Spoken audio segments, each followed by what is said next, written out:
এই মুহূর্তে মানিকতলার দিকে নজর রাখবো। আমাদের সঙ্গে সরাসরি রয়েছেন আমাদের বিশেষ প্রতিনিধি দেবজ্যোতি ঘোষ। দেবজ্যোতি, মানিকতলা থেকেও কিন্তু বেশ কিছু অভিযোগ সামনে আসছিল, তবে এই মুহূর্তে মানিকতলার ছবিটাকে দেখতে পাচ্ছ।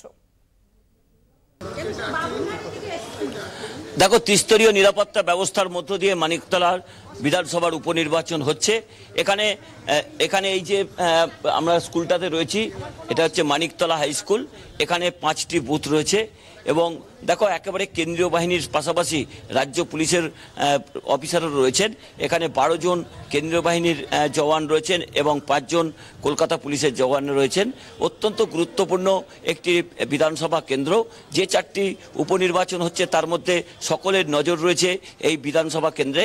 কিন্তু সকালে একেবারে উত্তাপহীন নির্বাচন হচ্ছে।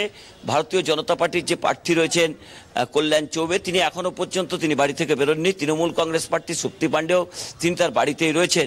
অর্থাৎ একেবারে উত্তাপহীন নির্বাচন হচ্ছে। এখনো পর্যন্ত নিশ্চিত নিরাপত্তার ব্যবস্থার মধ্য দিয়ে কয়েকটি ইভিএম গন্ডগোল ছাড়া এখনো পর্যন্ত নির্বাচন নির্বিঘ্নে হচ্ছে। তবে যে 4টি উপনির্বাচন হচ্ছে, রানাঘাট দক্ষিণ ছাড়া সব জায়গাতেই কিন্তু নির্বাচন এই মুহূর্তে কিন্তু নির্বিঘ্নেই সম্পন্ন হচ্ছে বলে ইলেকশন কমিশন থেকে জানানো হয়েছে। তবে দেখো, এখানে যে স্কুলটিতে নির্বাচন হচ্ছে, এখানে 5টি বুথ রয়েছে। 5টি বুথের জন্য 12 জন কেন্দ্রীয় বাহিনীর জওয়ান রয়েছেন এবং 5 জন কলকাতা পুলিশের জওয়ান রয়েছেন। একেবারে নিশ্চিত নিরাপত্তা ব্যবস্থার মধ্যে দিয়ে নির্বাচন হচ্ছে। সকাল থেকে মানিকতলার যে উপনির্বাচন হচ্ছে, একেবারে নির্বিঘ্নে নির্বাচন হচ্ছে। কোনো রাজনৈতিক দলের পক্ষ থেকেই কোনো প্রশ্ন তোলা হয়নি।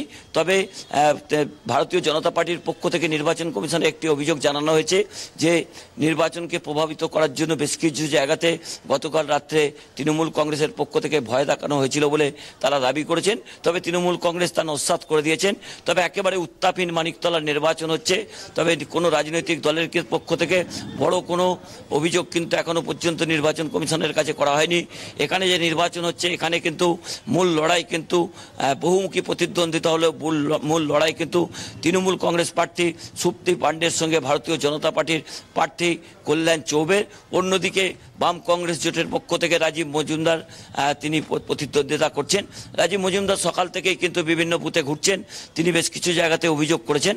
তবে এখনো পর্যন্ত ইন্দ্রাণী একেবারে নির্বাচন নির্বিঘ্নে হচ্ছে। একেবারে উত্তাপহীন নির্বাচন হচ্ছে বললেও কম বলা হবে না। একেবারে ধন্যবাদ দেবজ্যোতি। আমাদের সঙ্গে সরাসরি ছিলেন আমাদের বিশেষ প্রতিনিধি দেবজ্যোতি ঘোষ। মানিকতলায় সেখানে বেশ কিছু অভিযোগ আসছে, তবে এখনো পর্যন্ত কিন্তু শান্তিপূর্ণভাবে চলছে নির্বাচন।